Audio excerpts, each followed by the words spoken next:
Bonjour et bienvenue dans cette vidéo de présentation de la méthode du focus group. Le focus group est une forme particulière d'entretien collectif. Plusieurs participants réunis autour d'un sujet prédéfini s'expriment et échangent sur leurs idées ou avis. Les focus group peuvent servir différents objectifs, générer des idées, les prioriser, donner du sens à des informations récoltées lors d'un questionnaire ou d'une observation. Cette méthode présente plusieurs avantages. La collecte de données inédites à travers l'effet d'interaction. L'intérêt n'est pas d'écouter chaque personne tour à tour, mais bien de créer une dynamique de groupe. Ensuite, cette méthode est moins coûteuse en temps qu'une série d'entretiens individuels. Enfin, elle permet d'engager les participants dans votre projet, ce qui peut favoriser son acceptation. Cette méthode est donc particulièrement recommandée pour les projets en interne. Cependant, le focus group présente des limites. Comme toutes les méthodes impliquant de demander aux participants d'exprimer leurs besoins, le focus group risque de produire des données imprécises ou inexactes. De plus, il ne se prête pas bien aux thématiques trop personnelles.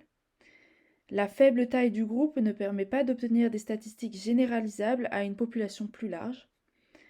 La personnalité de certains participants peut influencer les discussions, notamment certains sont trop intimidés pour participer ou se confronter aux idées dominantes. Là réside toute la complexité du rôle d'animateur de la réunion. Nous en reparlerons. Enfin, l'organisation d'un focus group n'est pas toujours facile puisqu'il faut réunir plusieurs personnes sur une même plage horaire. Le nombre de participants doit être compris entre 6 et 10. Comme les focus groups sont sujets à l'absentéisme, nous conseillons de recruter 1 à 2 participants supplémentaires. Nous recommandons de choisir des profils hétérogènes, des participants qui se connaissent bien mais qui ont des visions, des postes ou des domaines d'expertise différents. Évitez en revanche de mixer les différents niveaux hiérarchiques pour ne pas brider la parole de certains. Pensez à choisir un lieu confortable et neutre pour que les participants se sentent en confiance pour exprimer leur avis positif ou négatif. Pour des sessions à distance, utilisez des outils en ligne tels que klaxoon.com que nous avons utilisés dans le cadre de ce projet, ou encore mural.co. Prévoyez des fournitures de bureau pour noter ou dessiner. Pour que les idées soient visibles de tous, prévoir un poster vierge, un tableau ou bien un projecteur. Nous vous recommandons d'enregistrer ou filmer la session. Il vous faut donc prévoir le matériel nécessaire avec l'accord préalable de chaque participant. La durée totale d'un focus group ne doit généralement pas passer 2 heures, de 1h30 à 3 heures selon les cas. Au-delà, vous risquez de laisser vos participants. Il est cependant possible d'aménager des temps de pause ou de diviser la séance en plusieurs sessions. Un focus group se déroule en 4 étapes. Le plus souvent, accueil des participants et introduction du focus group, comprenant l'explication des objectifs, des activités prévues et la signature d'un formulaire de consentement. Cette étape ne doit pas excéder 10 minutes. Ensuite, c'est optionnel, mais une activité brise-glace de 10 minutes peut être organisée si les participants ne se connaissent pas entre eux. Il s'agit d'un exercice ludique pour créer du lien et favoriser l'échange d'idées par la suite. Par exemple, une activité classique est de proposer aux participants de dire 3 propositions d'eux, 2 vraies et une fausse. Par exemple, je suis déjà allé à Berlin, j'ai la phobie des araignées, j'adore la cuisine. Les autres doivent deviner quelle proposition est fausse. Ensuite, on réalise les activités prévues pour une durée approximative de 80 minutes. Enfin, pendant 5-10 minutes, une synthèse des activités et des idées exprimées est réalisée. Cela peut être fait ultérieurement sous la forme d'un compte-rendu de réunion. La clôture du focus group s'accompagne de remerciements. Un type particulier de focus group qui peut être intéressant pour vous, c'est le brainstorming, qui est une méthode de génération d'idées. Il repose sur 4 grandes règles présentées par l'animateur au début de la séance et que les participants doivent garder à l'esprit tout au long de l'activité. D'abord, les idées doivent être spontanées. La quantité prime sur la qualité. Plus le nombre d'idées est important, plus il y a de chances que certaines soient utiles. Ensuite, la suspension de jugement est primordiale. Au moment de l'émission des idées, les participants ne doivent pas critiquer ou émettre de jugement sur leurs propositions ou celles des autres, même si elles paraissent parfois fantaisistes. Au contraire, les idées extravagantes doivent être encouragées.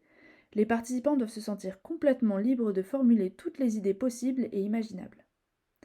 Enfin, les participants sont encouragés à échanger, rebondir sur les propositions des autres. On peut copier, améliorer, transformer, exagérer ou encore proposer des variantes de propositions formulées par d'autres. Il se déroule en 3 étapes. Introduction, présentation de la problématique et des règles du brainstorming pendant 5 minutes environ. Pour vous donner un exemple de problématique, lorsque nous avons nous-mêmes réalisé notre focus group, nous avons demandé aux 4 participantes quelles solutions peuvent être mises en place pour pallier aux problèmes suivants. Nous avions proposé 10 catégories de problèmes, dont manque de communication, problèmes et dysfonctionnements du matériel informatique, manque de formation. Pour minimiser le temps passé à cette étape, nous avons divisé en 2 groupes. 2 d'entre elles réfléchissaient à des solutions pour les 5 premières catégories de problèmes et les 2 autres aux 5 catégories de problèmes suivantes. Nous avions veillé à ce que dans chacun des groupes, les 2 personnes aient des profils différents pour favoriser l'émergence d'idées variées. La seconde étape est la génération d'idées de façon libre et spontanée. Prendre environ 15-20 minutes pour cette étape. Nous recommandons de générer des idées de manière individuelle et par écrit sur des post-it, avec une unique idée écrite sur chaque post-it.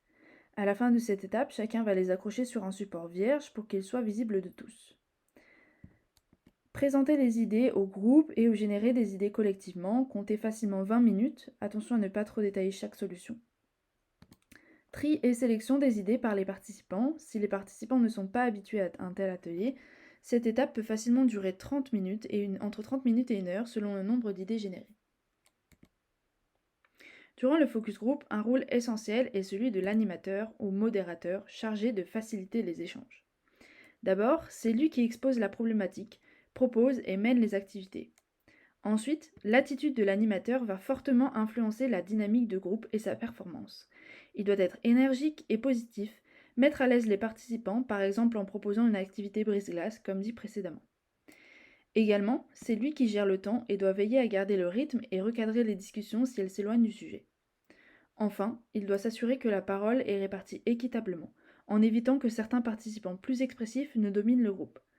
Il est aussi garant des principes du brainstorming, dont la suspension de jugement. Durant la génération d'idées, celles-ci sont toutes notées par un secrétaire, sous la forme de courtes phrases. Des mots-clés ne suffisent pas pour préserver toute l'information. Si des idées sont données à l'oral par les participants, alors les notes du secrétaire doivent être visibles par tous.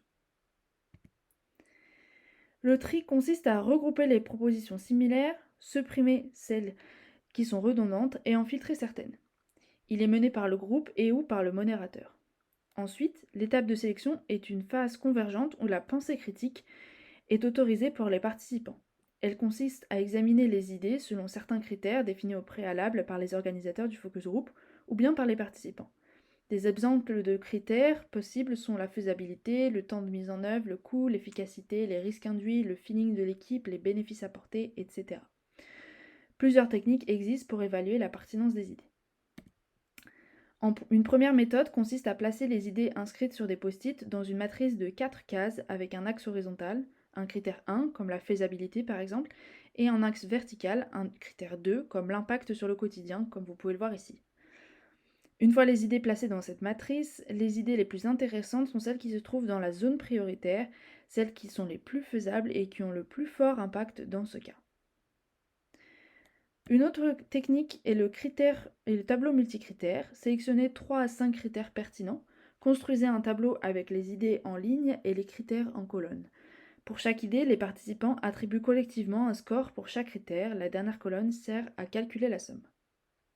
Les idées retenues seront ensuite retranscrites sous forme de fiches synthétiques comprenant une courte description, les avantages et limites.